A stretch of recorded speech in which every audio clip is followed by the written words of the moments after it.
Hello అండి. అందరికీ good morning. అందరూ ఎలా ఉన్నారు? నేనైతే చాలా బాగున్నానండి. మీరందరూ కూడా బాగుండాలి అని మనస్ఫూర్తిగా అయితే కోరుకుంటున్నాను. Welcome back to my channel Nikki daily vlogs. ఈరోజు వ్లాగ్ అండి, విలేజ్ పల్లెటూరులో మా ఇల్లు చెప్పాను కదండి ఆల్రెడీ వీడియోస్లో. తెల్లవారుజామున అయితే వర్షం పడింది. 2 డేస్ నుంచి పడుతూనే ఉందండి. చినుకులు లైట్గా పడుతున్నాయి, హెవీగా అయితే వర్షం రాలేదు. అదీ కాక 4 నుంచి అయితే చినుకులు పడుతూ ఉన్నాయి. వర్షం రాదులే అని అయితే ఈరోజు, అదీ కాక మంగళవారం కదండి, ప్రతిరోజు ఇంట్లో పూజ ఉంటుంది. మంగళవారం అయితే కొంచెం స్పెషల్గా ఉంటుంది కాబట్టి నేనైతే ఇలా సింపుల్గా అయితే ముగ్గు వేశాను. అదేవిధంగా రంగులు కూడా వేశానండి. క్లైమేట్ చూడండి ఎలా ఉంటుందో. ఇక్కడైతే ఉదయం తెల్లవారుజామునే వెళ్ళి అందరైతే క్యాన్ వాటర్ అయితే తెచ్చుకుంటూ ఉంటారండి. ఎందుకంటే ఇక్కడ ఈ ఈ నీళ్ళు అనేటివి అస్సలకి బాగుండవు. చినుకులు కూడా లైట్గా అయితే పడుతూ ఉన్నాయండి. ఈ వాటర్ అస్సలకి బాగుండవు. క్యాన్ అయితే 3 రూపాయలండి. మాకైతే మామయ్య గారు బైక్లో వెళ్ళి తీసుకొని వచ్చేస్తారు. నెక్స్ట్ వచ్చేసి అత్తమ్మ ఇంటి ముందైతే వేస్తున్నారు. నేను గేట్ దగ్గర వేశాను. అత్తమ్మ ఇంటి దగ్గర ముందైతే ముగ్గు అనేది వేస్తున్నారు. నిక్కీ అయితే తుడుపుతూ ఉన్నాడు. చూస్తున్నారు కదా ఎలా ఉందో క్లైమేట్ అనేది. విలేజ్లో వర్షం పడితే చాలా అంటే చాలా హ్యాపీగా ఉంటుందండి అందరికీ. అంటే చాలామందికి చెట్లు చనిపోతూ ఉంటాయి. అదీ కాక పంటలు వేసుంటారు కదా, అవన్నీ కూడా కొంచెం మేలు జరుగుతుందండి.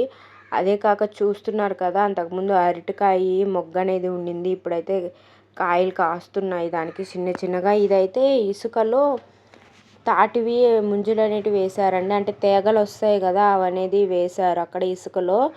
ఇదైతే చూస్తున్నారు కదా, చిన్న చిన్న అరటికాయలు అనేటివి కాస్తూ ఉన్నాయి. ఇదైతే నేను ఫస్ట్ నుంచి వీడియోలో చూపిస్తున్నాను కదా, చిన్న చిన్న ఆకుకూరలు వేశారు మా పక్కింటి వాళ్ళు అనేది. అవైతే కొంచెం పెద్దగా అయితే అయ్యాయి. చూస్తున్నారు కదండి వాతావరణం ఎలా ఉందో. 6 అప్పుడండి ఇది తీసింది. తెల్లవారుజామున అయితే వర్షం అయితే పడింది కదా, లైట్గా అయితే పడ్డాయి చినుకులు. తర్వాత మాకు కావాల్సినవి అన్నీ కూడా మేము ఇంట్లో షాప్ దగ్గర అయితే వేసుకుంటామని చెప్పాను కదా. అరటి చెట్టు అంటే పక్కింటి వాళ్ళ ఇంట్లో అరటి చెట్టు ఉందండి. నెక్స్ట్ వచ్చి ఇంట్లోనే టమోటా చెట్లు, అదేవిధంగా వంకాయ చెట్లు, పచ్చిమిర్చి, గుమ్మడికాయ చెట్టు అయితే హైలైట్ అండి. నెక్స్ట్ చూపిస్తాను.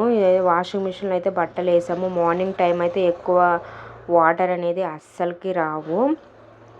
ఇంకా మధ్యాహ్నం పూట నైట్ పూట వస్తాయి.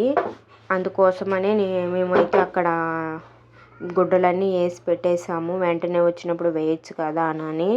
ప్రతిరోజు ఇలానే ఉంటుందండి. నెక్స్ట్ వచ్చేసి దాసాని పూలు అయితే మా ఇంట్లో బోలెడన్ని పూస్తాయండి. ప్రతిరోజు కూడా దాసాని పూలు ఇంట్లో అమ్మవార్లకి అలంకరించడం వల్ల మన సంకల్పం అనేది ఖచ్చితంగా తీరుతుందండి.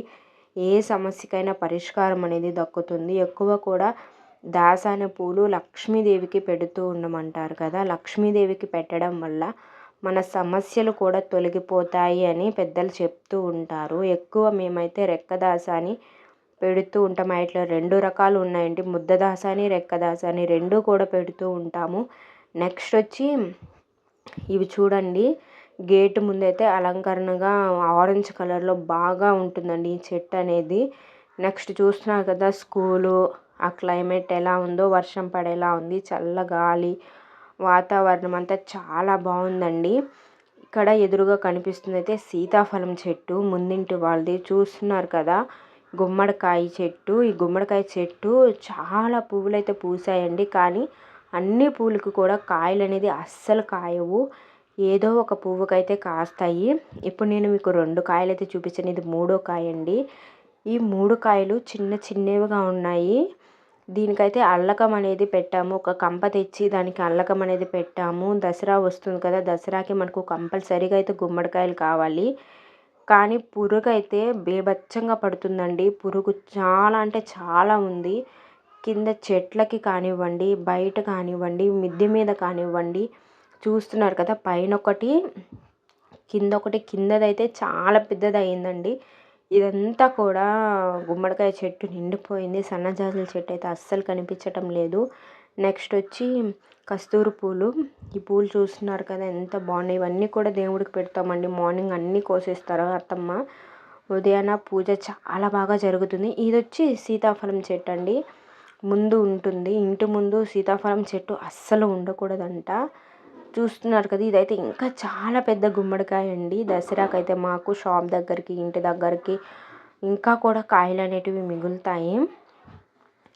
ముందింటి వాళ్ళైతే సీతాఫలం చెట్టు ఉంది.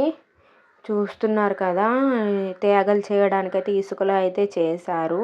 ఇంకోటైతే బొప్పాయి చెట్టు అండి. బొప్పాయికాయ తిన్నా కూడా హెల్త్కి చాలా మంచిదని చెప్తారు కదా. ఇదైతే జియో ఫైబర్ అండి. ఇక్కడ ఎల్లంట్లో అంటే మా ఊర్లో నెట్ అనేది ఏం లేదు, జియో ఫైబర్ అయితేనే ఉంది.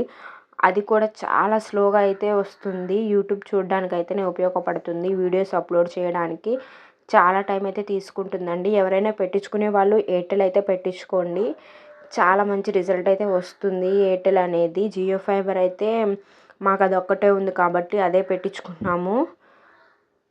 చూస్తున్నారు కదండి ఎలా ఉంది ఏంటి అని. ప్రతిరోజు కూడా ఇలానే ఉంటుందండి. ఇప్పుడు వానాకాలం స్టార్ట్ అయింది కాబట్టి లైట్గా చినుకులు అయితే పడుతున్నాయి. ఆ చినుకులకైతే ఈ పట్ట అనేది తీసుకొని రూమ్కి సైడ్ వస్తువులు తడవకుండా ఉండడానికి ఈ పట్ట అయితే వేసాము. నెక్స్ట్ వచ్చేసి అయితే ప్రతిరోజు జావ అనేది కంపల్సరీ అండి. ఈ జావలో కొంచెం స్పెషల్ అయితే ఉంది.